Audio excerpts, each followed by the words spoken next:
Hey, Matt here, and in this tutorial we're going to set up a new user within the CASSA Cloud Management solution that integrates with the BMS Global app so the end user can access your company's documents. So how do we set up a new user within CASSA? Define their level of access within your CASSA system and store the user certificates in one central location. Let's add a new user into CASSA. After login, scroll down to the Training and Competency link, then the subfolder Employee Competency Register. Add item, fill in the details. Anything with a red asterisk beside it must be completed.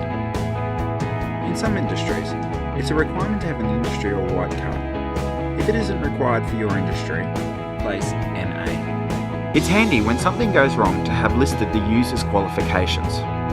When finished, click on Submit. Once a new user has been entered into the system, or if your CASSA Cloud Management account has just been created, you will need to register the new user for training. Enter in the username, but make it something easy and related to the user. Enter their password. This can be changed by the user when they log in. Continue with the other fields, then click on Submit. Now, to define their level of access, the courses they'll be required to complete, and the modules they can view, edit, delete, or register for training. Depending on your company's certification, tick the courses required to be completed. It is recommended that all personnel be doing at least 2 courses here. Set the new user's permissions here. The edit, add and delete permissions relate to whether the user can make changes to the core system. In this example, the user has the add permissions activated, now edit, delete and all permissions. Register for training allows the user the ability to add new employees to the system and register them for training. User Manager enables the user to access all of the functions within your CASSA Cloud Management Solutions account. Analysis of data allows the user to see the data analysis folder. Here the user can see the corrective and preventative actions folder, systems compliance folder, and here the ability to see and manage sites from your app. Modules relate to specifying what modules a user can add, edit or delete.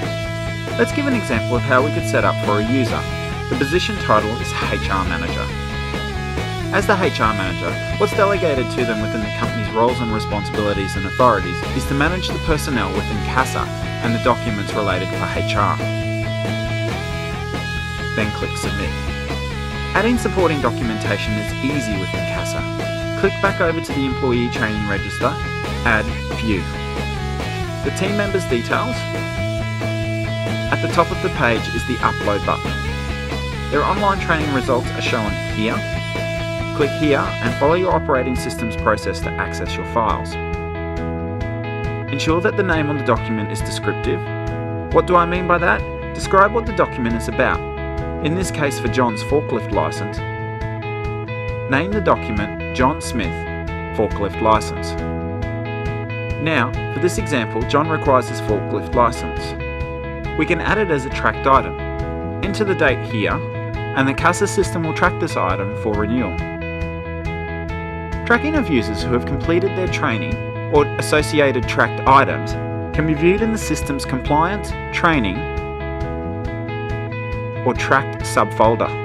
You can view who has not attempted the training, is overdue, has it up and coming, due today, and you can print the records. To summarise this tutorial, we added a new user and set their user permissions, allocated the required training, and uploaded supported documentation. Till next time.